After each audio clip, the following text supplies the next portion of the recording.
surtout ne parle jamais de notre président, le capitaine Ibrahim Traoré. C'est ce que ma mère me dit chaque fois qu'elle voit une de mes vidéos. Bien évidemment, je me suis dit, je vais le faire. Je suis un inconscient. Non, je suis très conscient.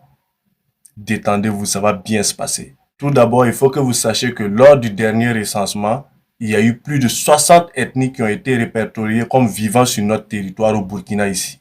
Et parmi ces 60 ethnies-là, plusieurs d'entre elles abritent le nom de famille Traoré, qui est le nom de famille de notre président. Alors, les quelques-uns qui ont suivi sa prise de pouvoir, les adeptes de l'ethnicisme s'agitaient de gauche à droite pour savoir à quelle ethnie appartient notre président. Et face à cette agitation-là, la réaction de notre président a été magistrale. Le silence total sur ses origines. D'ailleurs, j'interdis à quiconque dans la confidence de son appartenance ethnique de venir le dire dans les commentaires. Si vous faites ça, on ne va pas s'entendre. On est bien d'accord qu'au Burkina, il y avait un certain communautarisme qui ne disait pas son nom, même si ce n'est pas aussi prononcé que dans d'autres pays. À travers ce silence sur ses origines ethniques, notre président se positionne comme le fédérateur dont a besoin notre pays, surtout en ces temps où la cohésion sociale est vitale pour notre survie.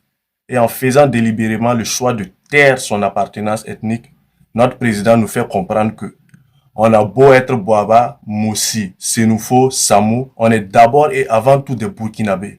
Alors, je ne dis pas qu'il faut régner ces ethnies, tous fusionner pour faire un. Notre diversité fait notre force. Et surtout, ça enrichit notre culture. Mais face à certaines situations, il faut d'abord être Burkinabé avant d'appartenir à une certaine communauté. Et c'est seulement comme ça qu'on réussira à franchir les dernières barrières pour atteindre la cohésion sociale absolue.